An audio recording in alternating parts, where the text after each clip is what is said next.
এসেছিলেন, তিনি কি শুধু মুসলমানদের জন্য এসেছেন না সকল সৃষ্টির জন্য এসেছেন?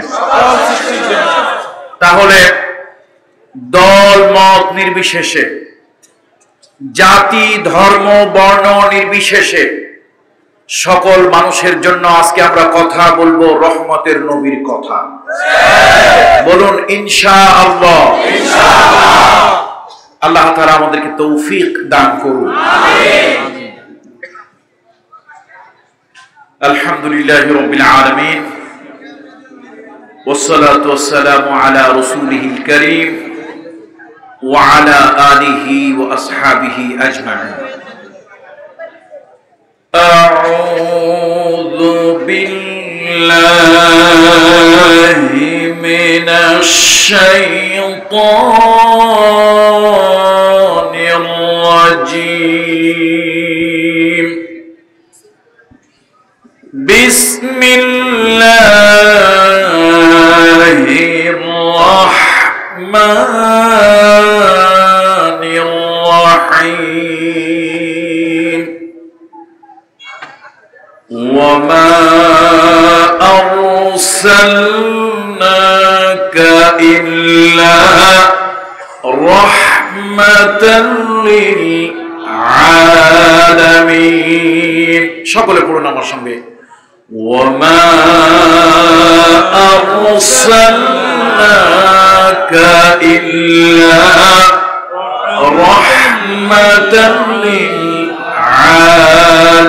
لِلْعَالَمِينَ صدق الله المولانا العظيم وقال رسول الله صلاة الله وسلام عليه إنما بعثت معلما وقال رسول الله صلاة الله وسلام عليه بعثت لأتمم مكارم الأخلاق أو كما قال عليه الصلاة والسلام اللهم صل على محمد وعلى آل محمد كما صليت على إبراهيم وعلى آل إبراهيم ইন্নাকা হামিদুম মাজিদ। সুপ্রিয় বন্ধুরা, খুব লম্বা কথা হয়তো আমরা বলবো না, কিন্তু কথা যতটুকুনো সময় বলবো ততক্ষণ পর্যন্ত রহমতের নবীর কথা বলবো। আর যতক্ষণ শুনবো হৃদয়ের কান দিয়ে ভালোবাসা নিয়ে শুনবো ইনশাআল্লাহ। গোটা পৃথিবীকে আমরা জানিয়ে দেব আমার নবী অসভ্যদেরকে সভ্য বানানোর জন্য এসেছে। মানবরূপী জানোয়ারগুলোকে আমার নবী সবক শিখায়া মানুষ বানানোর জন্য এসেছে। আমার নবী শুধু মুসলমানদের জন্য আসেনি, আমার নবী এসেছে পৃথিবীর সকল সৃষ্টির জন্য। সুতরাং কথা হবে কম, কাজ হবে বেশি। রাজি আছি না আমরা? কথা হবে কম, কাজ হবে, আর কথা কম কাজ বেশি, এটা দেখলেই কিছু লোকদের গাও জ্বালা ধরবে। ওরা হচ্ছে বাম আর রাম, বাম আর রাম। রাসূলের কথা শুনলে, দ্বীনের কথা শুনলে, আল্লাহর কথা শুনলে, কোরআনের কথা শুনলে ওদের গাত্রদাহ হয়, ওদের ঈমানের এলার্জি শুরু হয়ে যায়। সুতরাং আজকে আমরা ওদেরকে ভালো করে ঔষধ দেব। বলেন ইনশাআল্লাহ। আচ্ছা বলেন তো, আমার নবী কি পৃথিবীতে ঝগড়া লাগানোর জন্য আসছে, না পৃথিবীর মানুষকে ঝগড়া মিটিয়ে দিয়ে বন্ধু বানানোর জন্য এসেছে? আমার রহমতের নবী কি পৃথিবী ধ্বংসের জন্য এসেছে, না পৃথিবীকে সুন্দর করে বিন্যস্ত করার জন্য এসেছে? সুন্দর করে সাজানোর জন্য। আপনাদেরকে কিছু কথা আজকে শিখতে হবে। কিছু জানোয়ার মানব রূপী, কিছু জানোয়ার কোন রূপী? মানব রূপী কিছু জানোয়ার। কোন কাজ নাই ওদের, ওদের কাজই হলো আমার রহমতের নবীকে নিয়ে লেখা, আমার রহমতের নবীকে নিয়ে বলা, আমার রহমতের নবীর চরিত্রের ভিতরে অহেতুক খুঁজে বেড়ানো। আজকে প্রত্যেককে জানতে হবে, উত্তর দিতে হবে। আচ্ছা বলুন তো, পৃথিবীর ইতিহাসে যত মানুষ, সব থেকে বেশি মানুষ হত্যার দায়ে ইতিহাসে কুখ্যাত হিটলার, মুসলিনি, এরকম 5টা আছে পৃথিবীতে কুখ্যাত, যারা হাজার হাজার লক্ষ মানুষ হত্যা করেছে। আচ্ছা বলুন তো, এই 5টা কুখ্যাত মানবরূপী খুনি জানোয়ার, এদের কারোর মধ্যে কি আমার রহমতের নবীর নাম আছে? তাহলে আমার নবীর নাম শুনলে তোদের গায়ে এত অ্যালার্জি কেন হয়? পৃথিবীর যারা সব থেকে বেশি মানুষ হত্যা করেছে, তার মধ্যে আমার রহমতের নবী, বলুন চিৎকার দিয়ে, আমার রহমতের নবী। পৃথিবীতে যারা সন্ত্রাসবাদের জন্ম দিয়েছে, একটা সভ্যতাকে যারা কবরস্থানের মতো বিলীন করে দিয়েছে, পৃথিবীর হাজার হাজার মানুষকে যারা অশান্তির আগুন জ্বালিয়ে দিয়েছে, এমন কুখ্যাত নরপিশাচ, নরপশু, মানবরূপী জানোয়ারের নাম ইতিহাসে আছে, তার মধ্যে আমার রহমতের নবীর নাম। তাহলে প্রশ্ন হলো, আমার নবীর নামে তোদের গায়ে অ্যালার্জি কেন হয়? প্রশ্ন আসে কি আসে না? আচ্ছা, আমার নবী কি অন্য কাউকে নিয়ে খোসাতে বলেছে না চুপ থাকতে বলেছে? রহমতের নবী কি সুন্দর কথা, মানুষটা যেরকম সুন্দর, হৃদয়টা যেরকম সুন্দর, বাক্যগুলিও তেমন সুন্দর। বলেন না আল্লাহু আকবার। আমার রহমতের নবীর জবান থেকে রহমতের কথা বের হচ্ছে। শোনো, তোমরা কারো দেব দেবীকে গালি দিও না, কারো দেব দেবীকে, দেবতাকে গালি দিও না। একজন দাঁড়িয়ে প্রশ্ন করলো, তাদের দেব দেবীকে আমরা গালি কেন দেব না? রাসূল বললেন, রহমতের নবী বললেন, দয়ার নবী বললেন, মানবতার শিক্ষক বললেন, তুমি যদি তার দেব দেবীকে গালি দাও, তারা তোমার নবী, তোমার আম্মাকে নিয়ে কথা বলবে। রহমতের নবী শিক্ষা দিয়ে গেলেন, অন্য ধর্মের দেব দেবীকে নিয়ে গালিগালাজ করা, আলোচনা সমালোচনা করা তোমার দরকার নাই, তুমি তোমার নিজের চরকায় তেল দাও। কথাটা কি সুন্দর না অসুন্দর? ভালো কথা না মন্দ কথা? যৌক্তিক কথা না অযৌক্তিক কথা? আচ্ছা, এরপরও যারা আমার নবীর নাম শুনলে গাও জ্বলে, পাও জ্বলে, রক্তে জ্বলে, আমার মনে হয় ওদের জন্মে ঠিক নাই। এগুলি কি বলুন, এগুলি কি বেজন্মা, জন্মে ঠিক নাই। তোর জন্মই যদি ঠিক থাকতো, তাহলে এমন একজন মহামানবকে নিয়ে তোর এত অ্যালার্জি, চুলকানি, খাউজানি কেন হয়? সম্মানিত উপস্থিতি, যুগে যুগে যুগে যুগে আমার রহমতের নবীকে নিয়ে অনেকেই কথা বলেছে।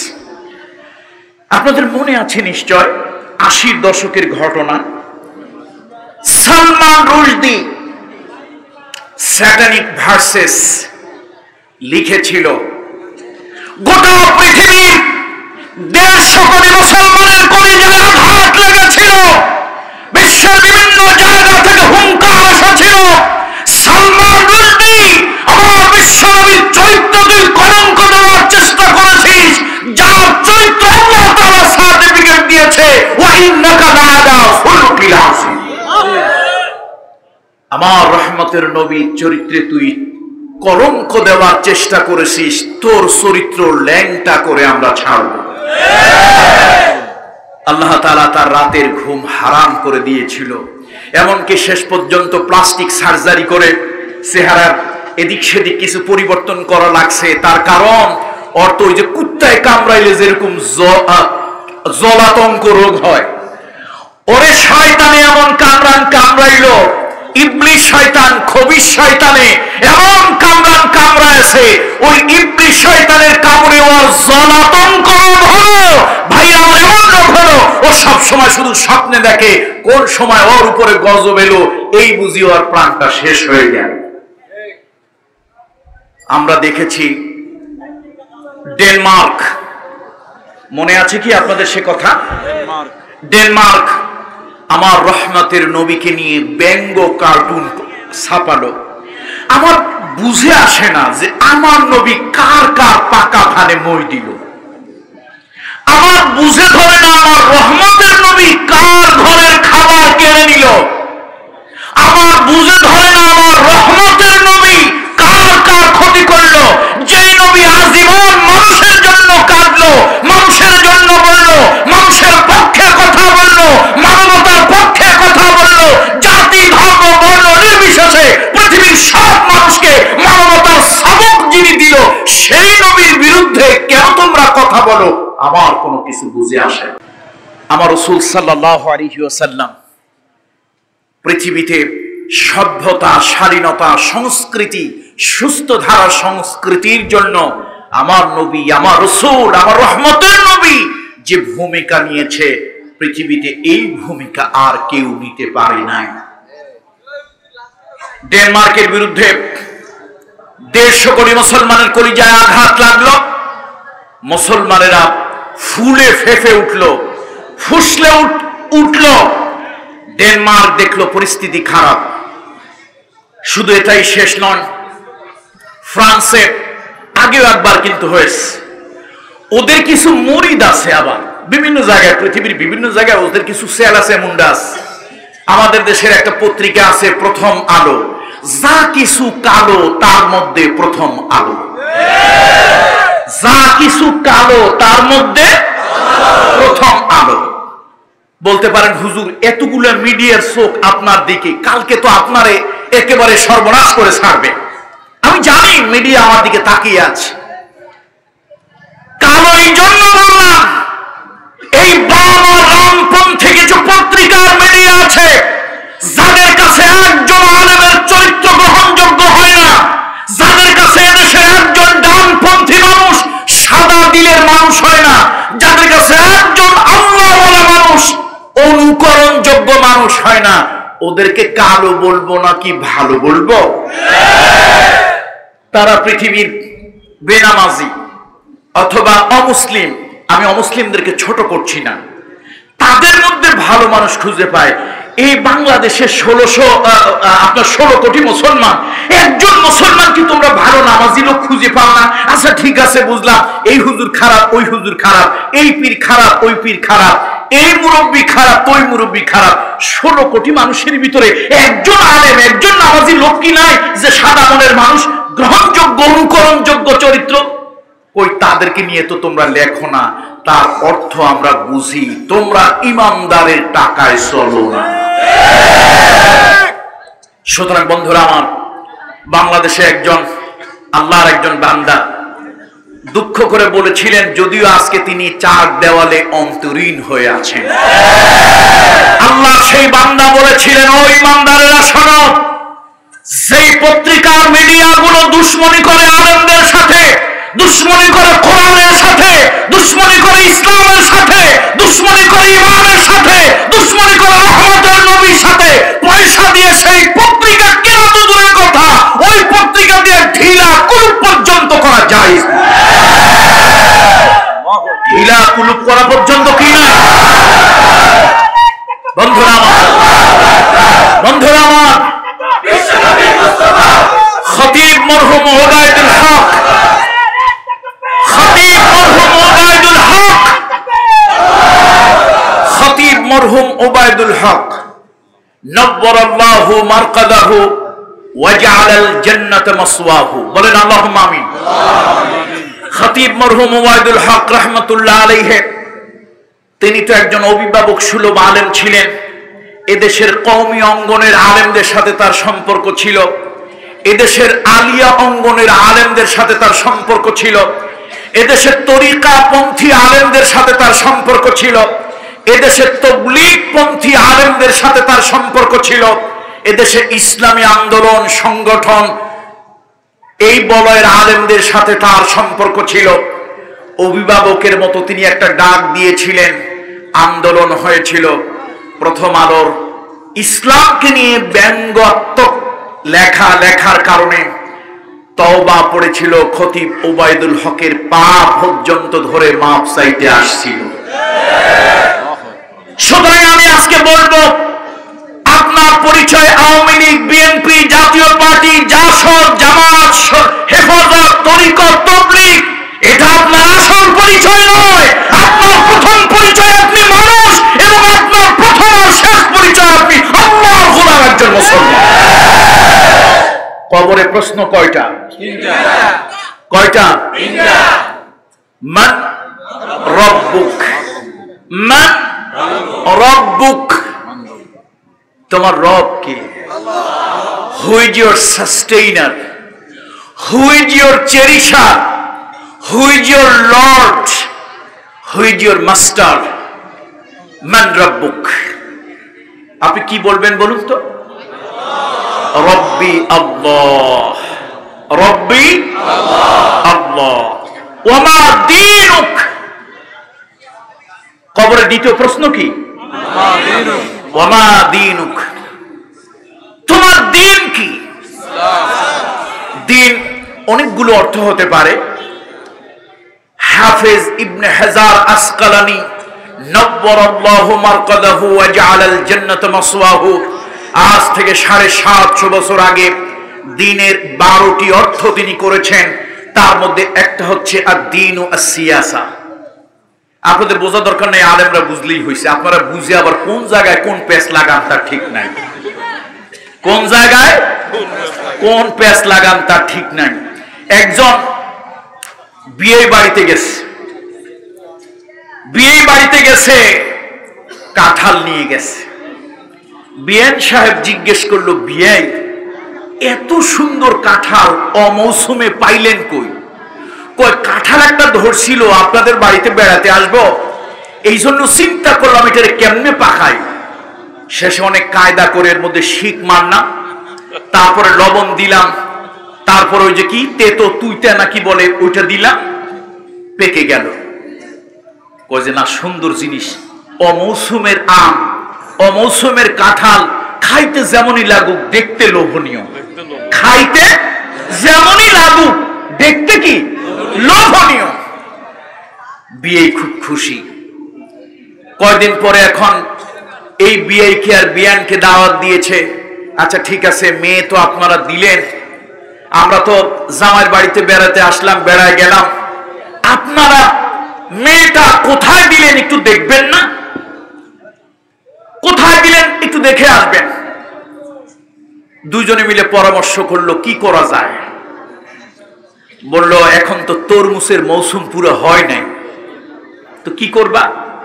কয় যে বিয়ে যে কাজ করছিল, কাঁঠালের মধ্যে গ্যাস ঢুকাইছিল, লবণ দিয়েছিল, আর কি দিয়েছিল? হ্যাঁ, কি বলেন আপনারা? তুচ্চা। তো ঠিক আছে, এইটা করো। ওদের তালে তাল মিলাইয়া তরমুজের মধ্যে কি করছে? শিক মারছে, লবণ ঢুকাইছে। তারপরে তুচ্চা নাকি নোয়াখালীর, লক্ষ্মীপুরের, লক্ষ্মীপুর না নোয়াখালী? নোয়াখালী। আচ্ছা, তো নোয়াখালীর ওই তুচ্চা ঢুকাইছে। মাশাআল্লাহ, মাশাআল্লাহ নাকি নাউজুবিল্লাহ। গেছে তো বিয়ে বাড়িতে, এখন দুর্গন্ধ আসে। বিয়ে জিজ্ঞেস করে, বিয়ে আনছেন কি? কয় যে আনছি তো আপনাদের, আপনারাও যেরকম আনকমন জিনিস নিয়েছিলেন, আমরাও কিন্তু আনকমনই আনছি। তো কি আনকমন আনছেন? দেখলো তরমুজ, কিন্তু গন্ধ কিসের? শেষ পর্যন্ত কেটে দেখে সর্বনাশ, ভিতরে দুর্গন্ধের বাসা হয়ে গেছে। বলল বিয়ে এইটা কেন হইলো? কয় যে দেখেন আপনার সাথে তালে তাল মিলাতে গিয়েছিলাম। ও মুসলমান, সব জায়গায় তালে তাল মিলানো? বলুন, সব জায়গায় তালে তাল মিলানো যায় না, যাবে না।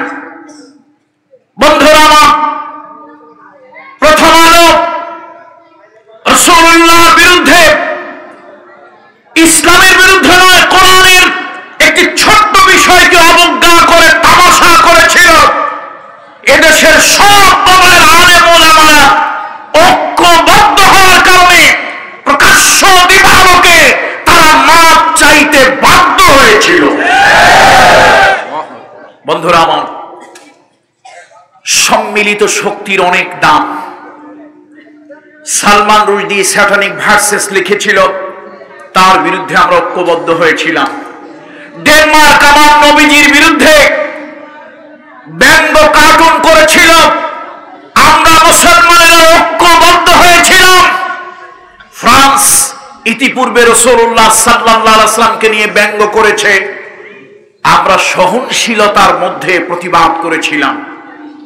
কিন্তু এবার তারা রাষ্ট্রীয়ভাবে রহমতের নবীকে নিয়ে তারা যে ব্যঙ্গ করলো, তারা ডেনমার্ক, সুইডেন এবং অন্যান্য রাষ্ট্র তারাও মুসলমানদের উপরে অনেক সময় বিদ্বেষ ভাব পোষণ করে। কিন্তু এবার ফ্রান্স যা করেছে, ম্যাক্রো যা করেছে, ইচ্ছে করে মুসলমানদের, পৃথিবীর প্রায় 250 কোটি মুসলমানদের কলিজার ভিতরে আঘাত দেওয়ার জন্য উদ্দেশ্য প্রণোদিত হয়ে রাষ্ট্রীয়ভাবে সন্ত্রাসে উস্কে দিয়েছে। এখন প্রশ্ন হলো, এটা একটা অজপাড়াগা গ্রাম, এটা কি হুজুর? এই জায়গা চিল্লাইলি কি না চিল্লাইলি কি? এই যে আপনারা যে খালি লাফান রসুলের পক্ষ নিয়ে, আচ্ছা লাফাইলি কি না লাফাইলি কি? এই ধর্ম বিদ্বেষী ভালো করে শোন, কাফেরের প্রেতাত্মা ভালো করে শোন, নাস্তিক আর মুরতাদদের বন্ধু ভালো করে শোন, আবু জাহেলের চেলা চামুন্ডা ভালো করে শোন, উকবা সাহেবা রক্তের ভাই ভালো করে শোন। পৃথিবীর 250 কোটি মুসলমান চিৎকার চেঁচামেচি করার কারণে ফ্রান্সের অর্থনৈতিক দুর্গের মধ্যে আঘাত লেগেছে। কোটি কোটি ডলার তার শেয়ার বাজার থেকে বিলীন হয়ে গেছে।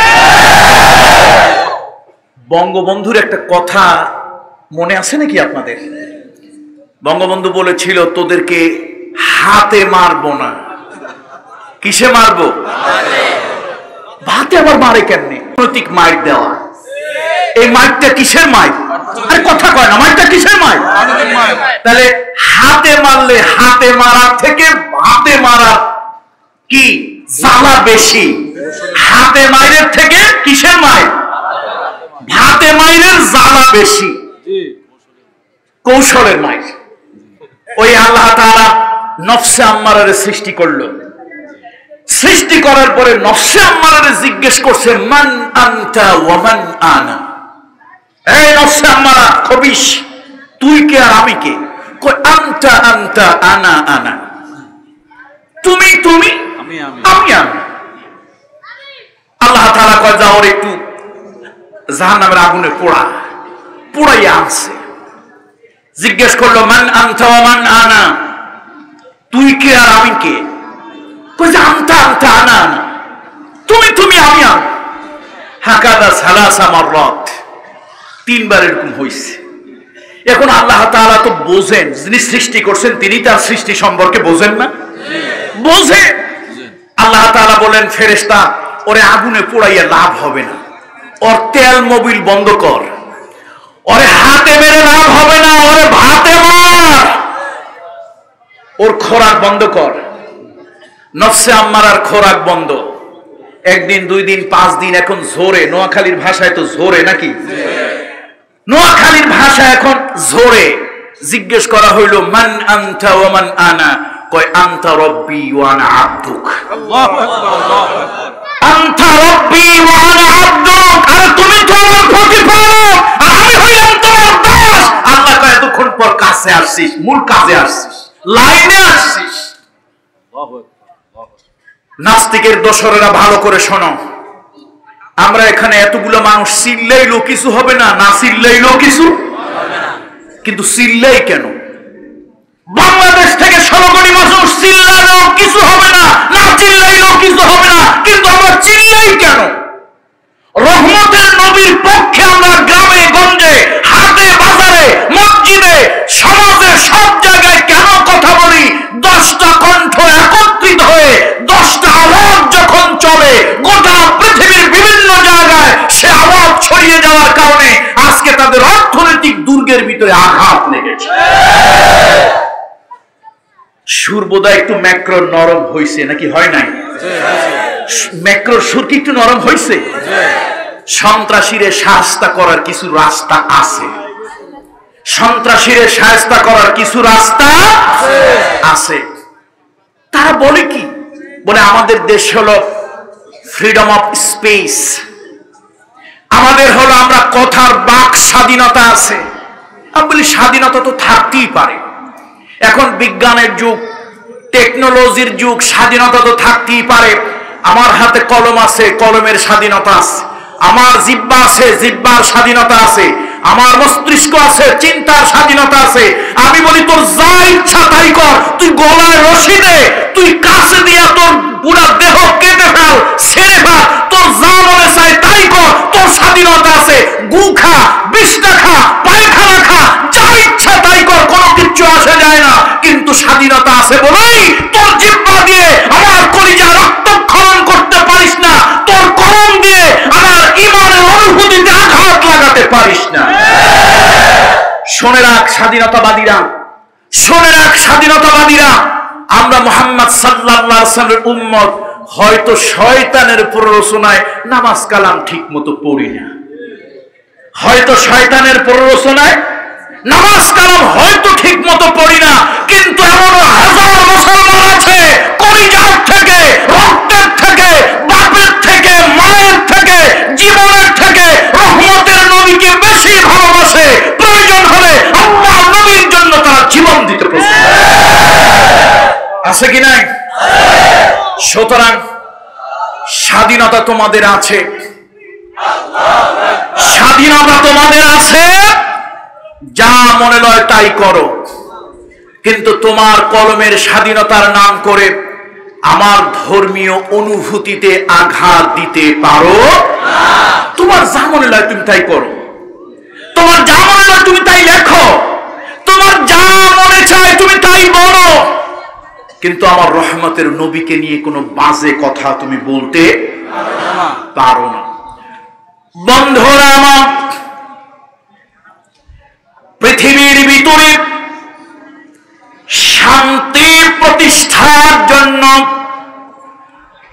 আমার দয়ার নবী, মায়ার নবী, রহমতের নবী, করুণার নবী শান্তি প্রতিষ্ঠার জন্য জীবনের শুরু থেকে তিনি চেষ্টা করলেন। জীবনটা শুরু হলো হালিমাতুস সাদিয়ার বাড়িতে। আল্লাহর মেহেরবানি, আমি একাধিকবার গিয়েছি, বারবার গিয়েছি বনু সাদ। তায়েফ থেকে, মক্কা থেকে তায়েফ যত দূর, তায়েফ থেকে বনি সাদ অত দূর, এত বিশাল দূরে গিয়েছি। সেই অজব পাড়াগায় আমার নবী, রহমতের নবী শৈশবকাল যেখানে দৌড়দৌড়ি করেছেন, ছোটাছুটি করেছেন, সেই জায়গায় গিয়ে আমি আবেগে আপ্লুত হয়ে পড়েছি। আমার রহমতের নবী জীবনটা শুরু করলো ইনসাফ দিয়া। মা হালিমা, হালিমাতুস সাদিয়া, তার একটা বাচ্চা আছে, নিজের গর্ভজাত সন্তান মুহাম্মদ সাল্লাল্লাহু আলাইহি ওয়াসাল্লামকে তিনি টাকার জন্য, পয়সার জন্য দত্তক এনেছিলেন লালন পালন করার জন্য। আগের যুগে সন্তান লালন পালন করলে কিছু পয়সা পাওয়া যেত, দরিদ্র অভাবী লোকদের ভাগ্য ফিরে যেত। আমার রহমতের নবী জীবনটা শুরু করলেন ইনসাফ দিয়ে। হালিমাতুস সাদিয়া নিজের গর্ভের সন্তান, মুহাম্মদ সাল্লাল্লাহু আলাইহি ওয়াসাল্লাম তার দত্তক সন্তান, পালক সন্তান। আমার রহমতের নবীকে নিয়ে হালিমা বুকের মধ্যে জড়িয়ে ধরলে আনন্দ পায়, মজা পায়, তৃপ্তি লাগে, কলিজাটা শীতল হয়ে যায়, বুকটা জুড়িয়ে যায়, নয়নটা ঠান্ডা হয়ে যায়। হালিমা মনে মনে ভাবল, এই সন্তান আর 10টা সন্তানের মতো নয়। হালিমাতুস সাদিয়া মুহাম্মদ সাল্লাল্লাহু আলাইহি ওয়াসাল্লামকে যতই দেখি ততই যেন মুগ্ধ হয়ে যায়। একটা স্তনের দুধ খাওয়ানোর পর তার কাছে মনে হলো সন্তানটার বোধহয় পেট ভরে নাই, আমার নিজের গর্ভের সন্তানকে ছাগলের দুধ খাওয়াবো, আমার নিজের সন্তানকে ছাগলের দুধ পান করাবো, দুম্বার দুধ পান করাবো, কিন্তু মুহাম্মদকে আমার 2 স্তনের দুধ পান করাবো।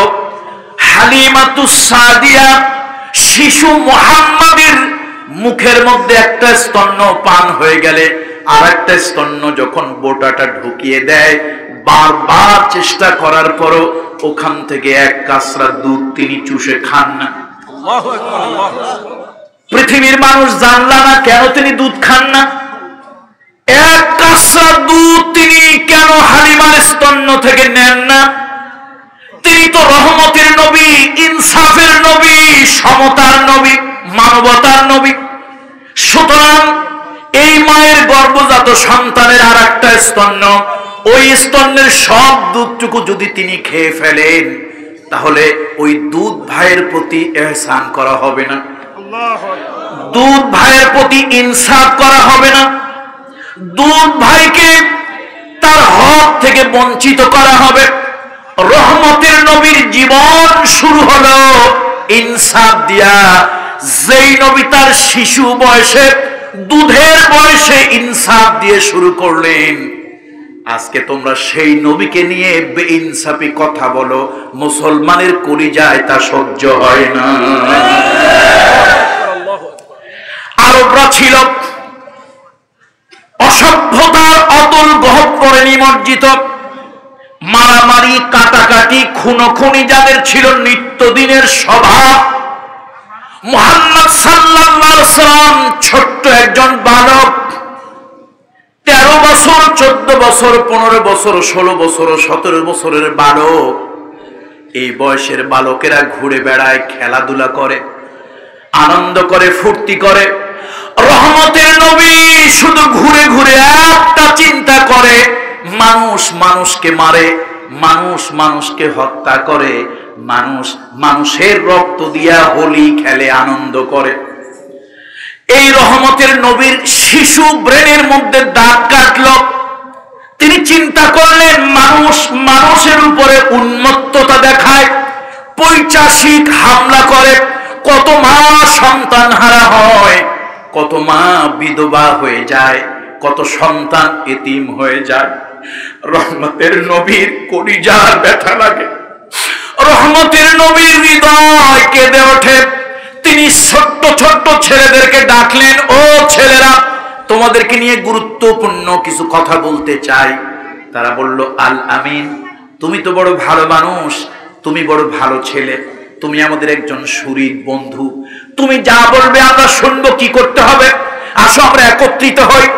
এবার মুহাম্মদ সাল্লাল্লাহু আলাইহি ওয়াসাল্লাম শিশু বয়সের সেই বালক দাঁড়িয়ে বলছে, শোনো, মানুষ মানুষের উপরে আক্রমণ করে, অহেতুক তুচ্ছ বিষয় নিয়ে মারামারি করে, যুদ্ধ বিগ্রহ করে, কত মানুষ আহত হয়, কত মানুষ নিহত হয়, কত মা সন্তান হারায়, কত মা বিধবা হয়ে যায়। আমরা কি পারি না একটু হলেও ভালো কাজ করার জন্য? আমরা কোনো মানুষ মারায় সহযোগিতা করব না, আমরা নিজের বংশকেও কোনো সহযোগিতা করব না, অন্য বংশের উপরে আক্রমণ করব না, যুদ্ধের কাজে, মারামারির কাজে, গন্ডগোলের কাজে, ফাসাদের কাজে আমরা কারো কোনো সাহায্য সহযোগিতা করব না। এটাই হলো আমাদের প্রতিবাদ। একজন দাঁড়িয়ে বলল, এমন ভালো কথা তো কেউ বলে না, এমন ভালো কথা তো কেউ বলে নাই ও মুহাম্মদ ইবনে আব্দুল্লাহ, এমন সুন্দর মানবিক কথা তুমি বললে। আরেকজন বলল, মুহাম্মদ তোমার হাতটা বাড়িয়ে দাও, আজকে তোমার হাতে আমরা এই ভালো কথায় শপথ নিতে চাই। আল্লাহু আকবার, আল্লাহু আকবার। সকল ফজলদের অঙ্গীকার হলো,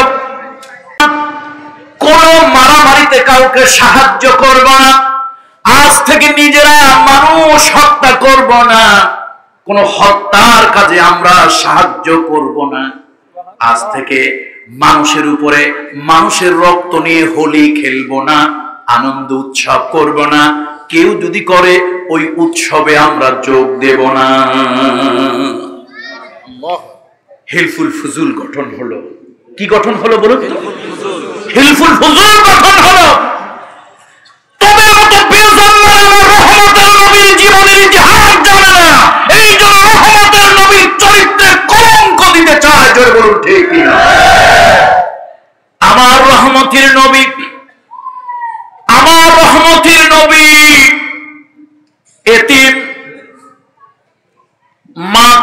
হারালেন 6 বছর বয়স। রহমতের নবী বাবাকে হারালেন মায়ের গর্ভে থাকা অবস্থায়। অভিভাবক ছিল দাদা, গার্ডিয়ান ছিল দাদা, মাথার উপরে আশ্রয় ছিল দাদা। দাদা দুনিয়া থেকে চলে গেলেন। চাচাদের মধ্যে সব থেকে গরিব, চাচাদের মধ্যে সব থেকে গরিব আবু তালেবের হাওয়ালায়, আবু তালেবের জিম্মায়, আবু তালেবের অভিভাবক করতে এতিমকে দিয়ে গেল। কেমন সভ্য, কেমন সুন্দর চরিত্রের এতিম। ক্ষুধা লাগলে চিৎকার চেঁচামেচি করে না। আবু তালেব গরিব মানুষ, কোনদিন চুলায় আগুন জ্বলে, কোনদিন জ্বলে না। যদি আবু তালেবের চুলায় আগুন জ্বলে, আবু তালেবের চুলায় যদি আগুন জ্বলে, রহমতের ওই এতিমের মুখে খাবার যায়।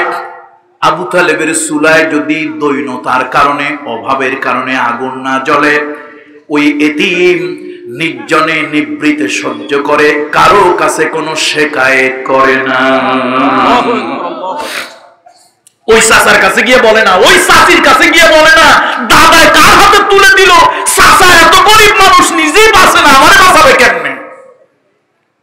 কি রহমতের নবী, কি শিক্ষা, কি ভদ্রতা, কি স্বাধীনতা। বাবা নাই, মা নাই, দাদাও দুনিয়ায় নাই। যার অভিভাবকত্ব দিয়ে গেল তার টাকা পয়সা নাই, অভাবের সংসার। আমি যদি তার ব্যাপারে গিয়ে অন্য চাচার কাছে শিকায়েত করি, তাহলে তার অসম্মান হবে, অমর্যাদা হবে। ক্ষুধার যন্ত্রণা নীরবে নিভৃতে নির্জনে সহ্য করে, তারপরও কারো কাছে গিয়ে হাত পাতে না, অভিযোগ করে না। সেই মানুষটার চরিত্রে তোমরা কলঙ্ক দাও। তোমরাও কি মানুষ? তোমরা তো জানোয়ার থেকেও খারাপ। বন্ধুরা আমার, আরবের একজন ধনী মহিলার চোখে পড়ে গেল। একদিকে সুন্দরী, আর একদিকে অঢেল টাকার মালিক। জীবনে বিবাহ হয়েছিল, সন্তান হয়েছিল, কিন্তু কোন পুরুষের কাছ থেকে তিনি হৃদয়ের ভালোবাসা পান নাই। ওই সুন্দরী রমণী ভদ্র, সভ্যশালী, পয়সাওয়ালা একটা শপথ করে বসলেন, জীবনে যতদিন বাঁচি, যতদিন আর জীবনে বাঁচি, আর পুরুষ জাতের কাছে কোনদিন বিবাহ বসবো না। পুরুষ জাত ভোগের পাগল, দেহের পাগল, রূপের পাগল, মনের পাগল না। কোনদিন কোন পুরুষের কাছে বিয়ে বসবো না, কোন পুরুষের পানি গ্রহণ করব না। শপথ করলেন। 23 বছরের টকবগে মুহাম্মদ কলিজা থেকে পড়েন সাল্লাল্লাহু আলাইহি ওয়াসাল্লাম। 23 বছরের টকবগে তরুণ যুবকের সংস্পর্শে তিনি এলেন। এই 23 বছরের যুবকের হাতে ব্যবসা ছেড়ে দিলেন। যুবকের আচার ব্যবহার দেখলেন। খাদিজা বিনতে খুয়াইলিদ কেমন যেন তার কাছে মনে হলো, এই পৃথিবীতে তাহলে ভালো মানুষ আছেন। আমি ভেবেছিলাম পৃথিবীতে কোন হৃদয়বান মানুষ নাই, চরিত্রবান মানুষ নাই, ভালো মানুষ নাই, আমানতদার মানুষ নাই। কিন্তু 2 বছরের মাথায় মনে হলো পৃথিবীতে একটা ভালো মানুষ অন্তত আছে। একটা ভালো মানুষ অন্তত আমার চোখে ধরা পড়েছে। বান্ধবী নাফিসার মাধ্যমে প্রস্তাব দেওয়া হলো। ওই গরিব আবু তালেব চিন্তা করলো, এতিমটারে কিছুই দিতে পারলাম না, এতিমটার জীবনের স্বাদ পুরান আল্লাহ পূরণ করতে পারলাম না, এতিমটার জীবনের স্বাদ আল্লাহ পূরণ করতে পারলাম না। এই এতিম যদি এই ধনাঢ্য নারীর সঙ্গে বিবাহ হয়ে যায়, তাহলে একজন অভিভাবক হবে, এতিমের একটা ব্যবস্থাও হবে। আবু তালেব রাজি হলো, পরিবারের অন্যান্য চাচারা রাজি হলো, সামাজিক ভাবে বিবাহ হলো। লুকায় লুকায় না, গোপনে গোপনে না, ভালোবাসা প্রেম প্রীতি করে না, এখানে সেখানে মিটিং সিটিং করে নয়, কোন ধরনের অসামাজিক পদ্ধতিতে নয়, সামাজিক ধর্মীয় রীতিনীতি অনুযায়ী রাসূলুল্লাহর বয়স যখন 25 বছর 2 মাস 10 দিন, কোন সিরাতের গ্রন্থে বলে, ওই 40 বছরের বিগতা যৌবনা এক সুন্দরী সভ্য চরিত্রবান শালীন মহিলার সঙ্গে বিবাহ হলো। এবার দুইজন কাছাকাছি এলো। 10টা বছর পর্যন্ত এই যুবককে তিনি দেখলেন, আরো বেশি অবাক হলেন, আরো বেশি অবাক হয়ে গেল।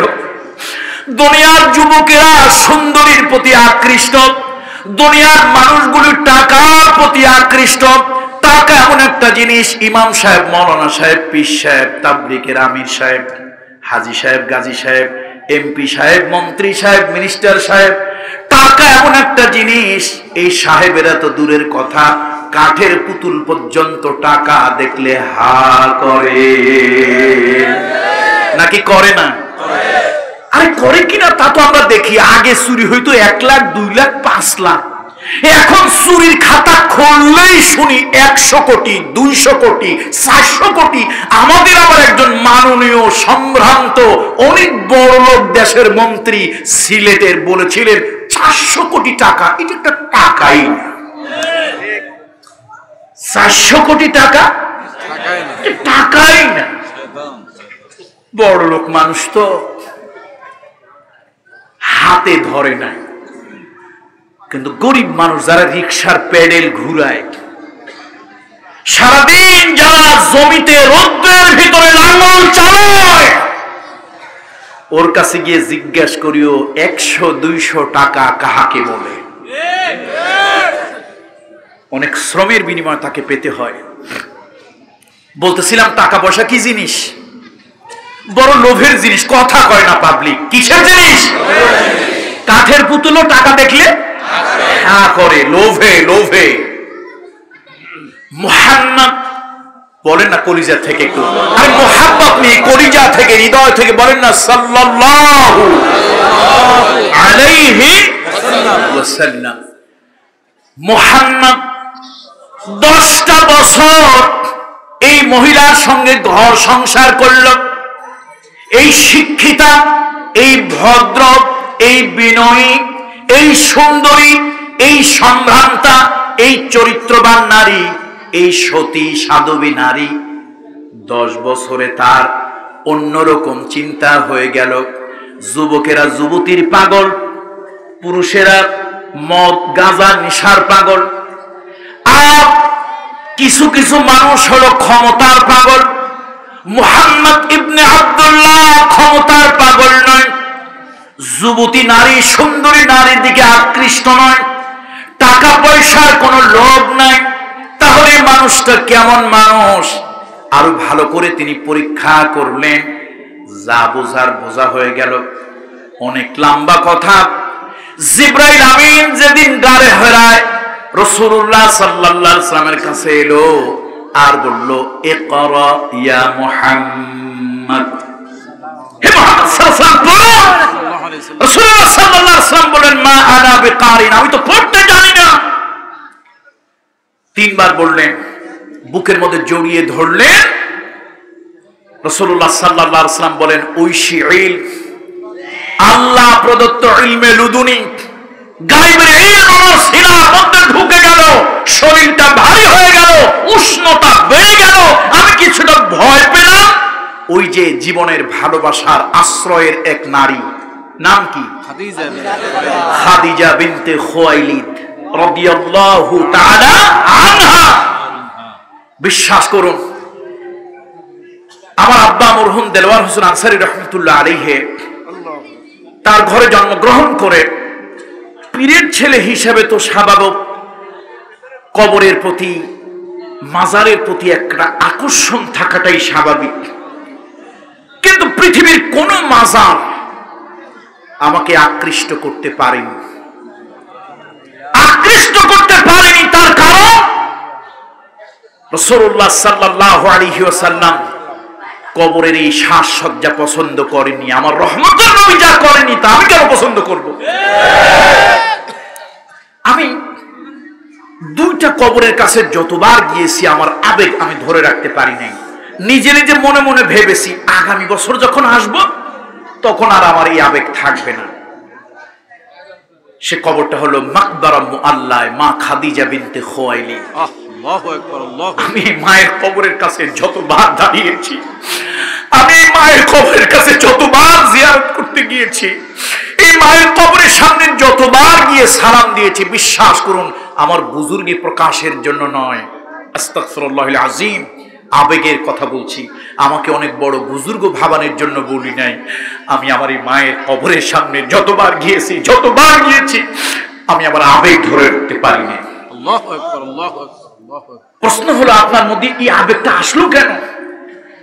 আমার মধ্যে আবেগ এসেছে ওই গাড়ে হেরা পর্বত জাবালে নূরের দিকে তাকিয়ে। 5 বছরের বয়স্ক একজন মহিলা স্বামীর প্রতি কতটা দরদ থাকলে, স্বামীর প্রতি কতটা শ্রদ্ধাবোধ থাকলে, স্বামীর প্রতি কতটা ভালোবাসা থাকলে, স্বামীর প্রতি হৃদয়ের কতটা আন্তরিকতা থাকলে, এই বিশাল উঁচু পাহাড়, সিঁড়ি নাই, মই নাই, যাওয়ার জন্য কোনো লিফট নাই, খাবার নিয়ে, চামড়ার মস্কে পানি নিয়ে, খোরমা নিয়ে উঠে গিয়েছে। আল্লাহু আকবার, আল্লাহু আকবার। আবেগ আসে কি আসে না? বন্ধুরা আমার, রাসূলুল্লাহ সাল্লাল্লাহু আলাইহি ওয়াসাল্লাম একটু ভয় পেলেন, শরীরে জ্বর এলো। কার কাছে ফিরে আসলো? কথা বলে না, কার কাছে? ওই যে জীবন সঙ্গিনী, কনজুগাল লাইফের পার্টনার, তার কাছে ফিরে এলো। ও খাদিজা বিনতে খুয়াইলিদ, জাম্মিলুনি জাম্মিলুনি, আমার তুমি কম্বল দিয়ে ঢাকো, বস্ত্র দিয়ে ঢাকো। মা খাদিজা জিজ্ঞেস করলেন, আবুল কাসেম মুহাম্মদ, কি হয়েছে আপনার? কি হলো আপনার? আপনি কেন এমন কাঁদতেছেন? মুহাম্মদ সাল্লাল্লাহু আলাইহি ওয়াসাল্লাম বললেন, খাদিজা, আমার কাছে আকাশ থেকে একজন মেসেঞ্জার এলো, একজন ফেরেশতা এলো, আমাকে পড়তে বলল।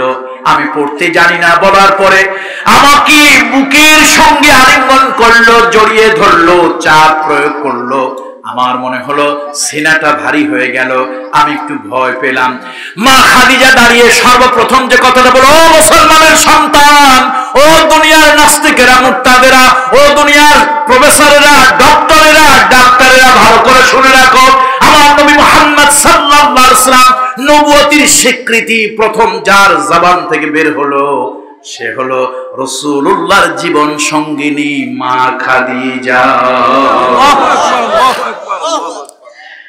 জিজ্ঞেস করলো, আবুল কাসেম মুহাম্মদ, কি হয়েছে?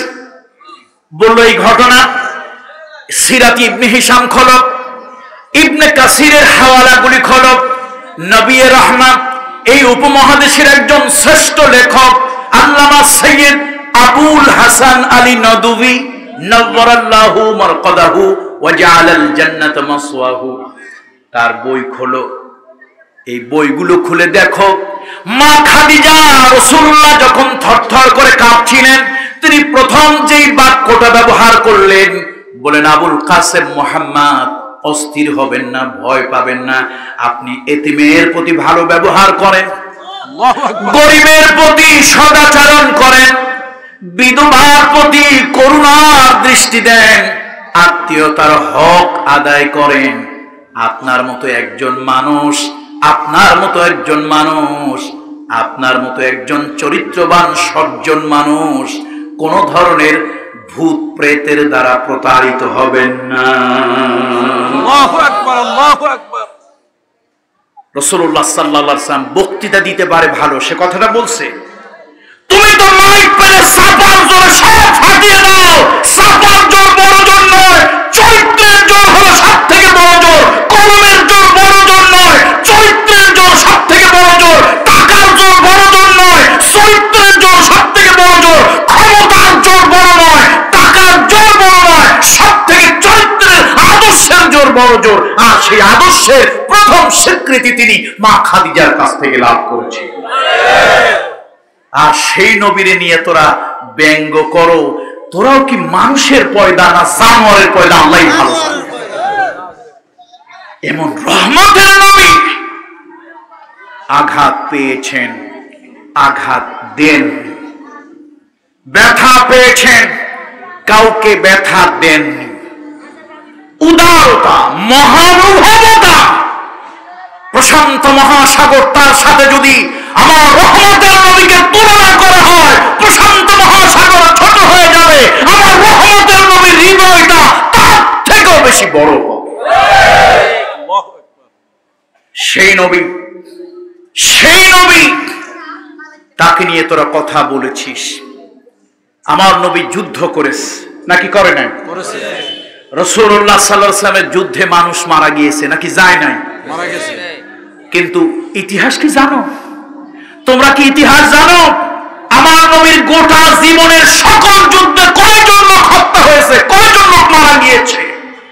আর তোরা আধুনিক যুগের নব্য ফেরাউন, নব্য নমরুদ, মানবরূপী জানোয়ার, মানবরূপী ইতর বর্বর, তোদের একাত্তর যুদ্ধে লক্ষ লক্ষ মানুষ হত্যা হয়েছে, পঙ্গু হয়েছে, ঘর বাড়ি ভেঙে শ্মশানে রূপান্তরিত হয়েছে। আর রহমতের নবী কি বলল? রহমতের নবী বলল, কোথাও যুদ্ধ করতে গিয়েছ, খবরদার শারীরিক যারা অসুস্থ প্রতিবন্ধী তাদের উপরে আক্রমণ করবে না। রহমতের নবী তো কথাও রহমতের। কিসের নবী? কথা কিসের? রহমতের কথা। যুদ্ধক্ষেত্রে শারীরিক প্রতিবন্ধী, ফিজিক্যালি ডিসেবল, এরকম কোন প্রতিবন্ধীর উপরে আঘাত করবে না, নারীর উপরে আঘাত করবে না, শিশুদের উপরে আঘাত করবে না। পালায়ন পর বেসামরিক লোকজনের উপরে পিছন দিক থেকে আক্রমণ করবে না, শত্রুর ফলবান বৃক্ষ নিধন করবে না, যদি প্রতিপক্ষের ফসলে জমিতে ফসল হয় সে ফসল আগুন দিয়ে জ্বালিয়ে পুড়িয়ে দেবে না। কথাগুলো কার? জোরবান কথাগুলো কার? রহমতের নবী। যেই নবী মানবতার পক্ষে কথা বললেন, যুদ্ধ অপরাধের কথা বললেন, আজকে সেই নবীকে তোমরা সন্ত্রাসী হিসেবে কার্টুন বানাও। তোদের জন্ম যদি ঠিক থাকে, শয়তান তোদের থেকে অনেক ভালো, শয়তান তোদের থেকে অনেক ভালো, তোরা শয়তানের থেকে নিকৃষ্ট। বন্ধুরা আমার, তাদের উদ্দেশ্যই হলো রাসূলুল্লাহ সাল্লাল্লাহু আলাইহি ওয়াসাল্লামকে আঘাত করা। তাদের উদ্দেশ্যই হলো রাসূলুল্লাহ সাল্লাল্লাহু আলাইহি ওয়াসাল্লামের চরিত্রে কলঙ্ক দেওয়া। আমরা লক্ষ্য করে দেখছি আমার দেশেও এরকম কিছু নাস্তিক আর মুরতাদ, তারাও মাঝে মাঝে শাহবাগে রাসূলুল্লাহ সাল্লাল্লাহু আলাইহি ওয়াসাল্লামকে নিয়ে ব্লগাররা লেখালেখি করলো। সেখানে রাজনৈতিক ইস্যু ছিল, আমি রাজনৈতিক ইস্যুটা বাদ দিলাম। আপনারা বলবেন ওয়াজের মাহফিল তো রাজনীতির মাহফিল না, রাজনৈতিক ইস্যুটা বাদ দিলাম। কিন্তু শাহবাগে রাসূলুল্লাহ সাল্লাল্লাহু আলাইহি ওয়াসাল্লামকে নিয়ে অবমাননাকর বক্তব্য কিছু ব্লগাররা লিখেছিল, সে তার বিরুদ্ধে দেশের ইমানদারের এক হলো। কিন্তু দুর্ভাগ্য, আমার আলেম সমাজের মধ্যে দুই চারটা আলেম নামক দালাল আর গোলাম, তারা গিয়া তাদের সাথে একাত্মতা ঘোষণা করল। খায়রুল খিয়ারে খিয়ারুল উলামা, শাররুশ শিরারে শিরারুল উলামা। শোনো, মরহুম দেওয়ার হোসেন আনসারী রাহমাতুল্লাহ আলাইহির সন্তান ফাঁসির মঞ্চে দরবার দাঁড়াবে। এই জাতীয় আলেম নামক কলঙ্ক দালাল আর গোলাম আলেমদের বিরুদ্ধে কথা বলবই বলবো। আমার মাহফিল হলে তোমাদের গায়ে জ্বালা ধরে, তার কারণ দালালদের তো দালাল কথা শুনলে গায়ে জ্বালা ধরবে। রাজনৈতিক ব্যাপারে আমার কোনো কথা নাই, রাজনৈতিক প্রতিপক্ষ তোমার কেউ হতেই পারে, সেটা ভিন্ন কথা।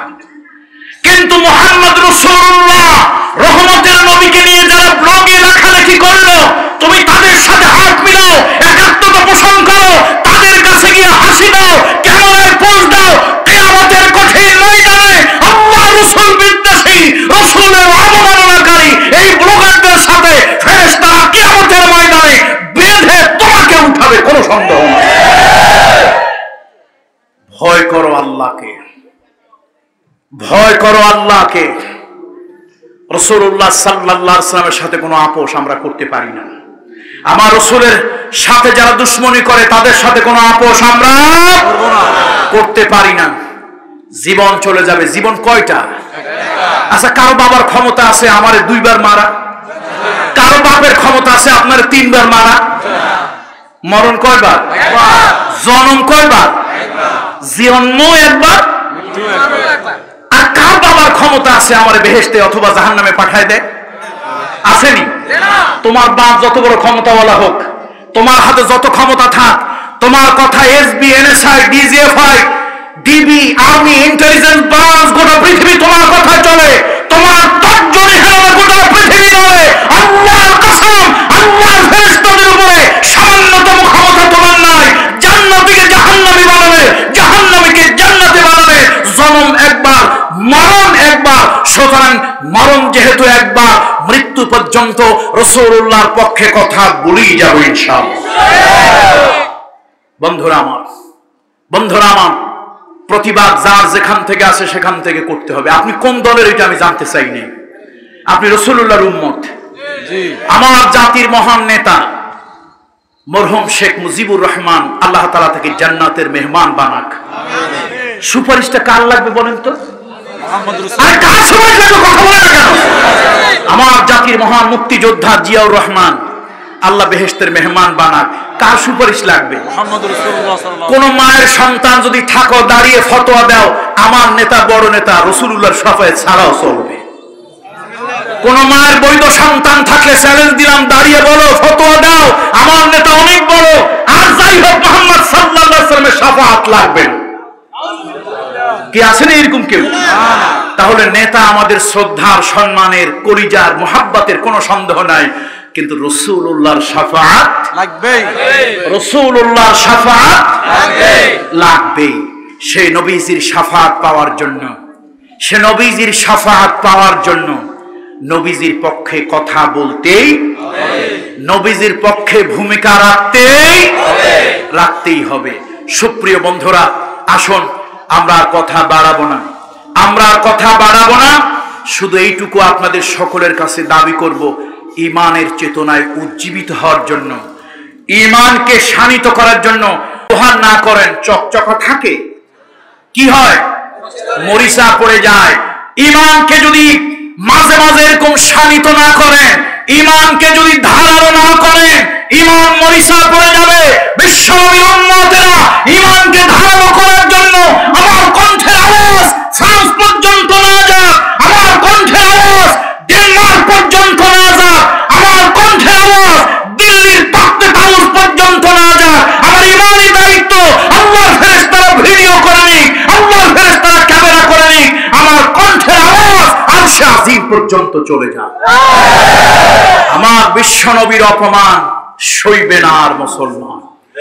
বিশ্বনবীর অপমান, বিশ্বনবীর অপমান সইবে না আর মুসলমান। গোটা দুনিয়ার মুসলমান রহমতের নবীর জন্য এক হও। গোটা বিশ্বের মুসলমান রহমতের নবীর জন্য কথা বলো। গোটা বিশ্বের মুসলমান রহমতের নবীর জন্য ভূমিকা পালন করো। রহমতের নবীর সুন্নতকে আঁকড়ে ধরো, মারির দাঁত দিয়ে কামড়ায়া। যদি তোমরা এক এবং ন্যাক হতে পারো, গোটা পৃথিবীর সকল শক্তি তোমার কাছে পরাস্ত হবে। আচ্ছা বলেন তো, এই পৃথিবীটা কার? পৃথিবীটা কার? ঈমানদারেরা কার? আচ্ছা, ঈমানদারের সংখ্যা যদি কম হয়, আচ্ছা চোর আর বাড়িওয়ালা এক সমান? চোর আর বাড়িওয়ালা কি এক সমান? চোর যত বড়ই চোর হোক, চোর যত বড়ই চোর হোক, বাড়িওয়ালা যদি শুধু একটু গলাটারে খাকারি দেয়, কাশি দেয়, আর যদি শুধু বলে কে, শুধু যদি বলে কে, তাহলে মাশাআল্লাহ চোরের তো পায়জামা গরম হয়ে যাবে। ভালো মতো ঢক করে একটা খাকারি দিতে পারলে প্রস্রাব করে পায়জামা লুঙ্গি ভিজায় ফেলবে। সুতরাং ঈমানদারেরা, এই জমিন আল্লাহ, তোমরা আল্লাহর গোলাম। এই জমিনে তোমাদের অধিকার আছে। তোমাদের সংখ্যা যত কম হোক, বিশ্বনবীর পক্ষে যারা আছো, নরসাধ্যরা জাগ্রত হও। দুনিয়ার মুসলিম এক হও, জিহাদ করো। দুনিয়ার মুসলিম নারে তাকবীর, লিল্লাহে তাকবীর। আমার নেতা তোমার নেতা, আমার নেতা তোমার নেতা। বিশ্বনবীর অপমান, বিশ্বনবীর অপমান। আমরা তাদের অর্থনৈতিক দুর্গে আঘাত করার জন্য আপাতত প্রকাশ্য দিবালোকে ফ্রান্স যতক্ষণ পর্যন্ত ক্ষমা না চাইবে, আমরা তাদের কোনো পণ্য ব্যবহার করব না, কিনবো না। তবে ওলামা একরামদের ফতোয়া হলো টাকা দিয়ে যা কিনে ফেলেছি সেটা ব্যবহার করা জায়েজ। টাকা দিয়ে যা কিনে ফেলেছি সেটা ব্যবহার করা জায়েজ। ক্ষমা না চাওয়া পর্যন্ত নতুন কোন পণ্য, ফ্রান্সের নতুন কোন পণ্য টাকা দিয়ে কিনবো না, ব্যবহার, তাহলে তাদের অর্থনীতির উপরে অবশ্যই আঘাত আসবে। আর শোনেন, অতি বুজুর্গ যারা কিছু লোক আছে পাগড়ি জুব্বাওয়ালা, চোখ বন্ধ করে করে খুব বুজুর্গির ভাব দেখায়, এই বুজুর্গদেরকে হেদায়েত করার জন্য একটা কিতাব ব্যবহার করার দরকার। সে কিতাবটার নাম হলো কিতাবুল ফিডা। কিতাবখানার নাম কি? তার কারণ হলো সাইয়েদনা ওমর রাদিয়াল্লাহু তাআলা একবার রাস্তা দিয়ে যাচ্ছে,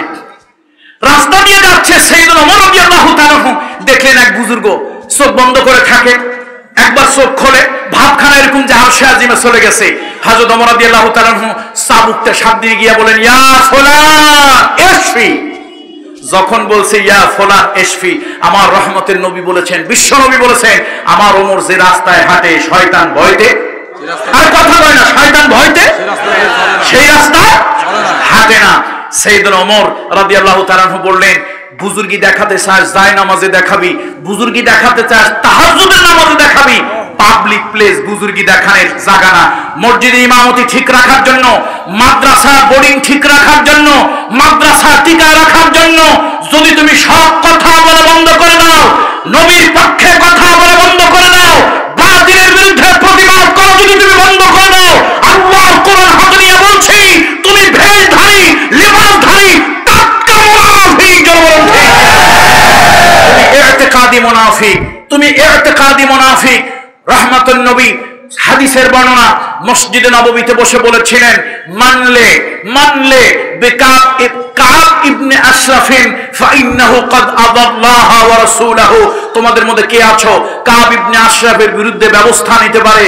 সে আল্লাহকে কষ্ট দিয়েছে, রাসূলুল্লাহকে কষ্ট দিয়েছে। সাহাবীদের মধ্যে একজন ছোট্ট সাহাবী মুহাম্মদ ইবনে মাসলামা দাঁড়িয়ে বলেছিল, ইয়া রাসূলুল্লাহ, আমি কাব ইবনে আশরাফ রাসূলকে ব্যঙ্গ করেছে, আল্লাহর নবীকে অপমান করেছে, আমি তাকে হত্যা করব। রাসূলুল্লাহ পারমিশন দিয়েছিলেন।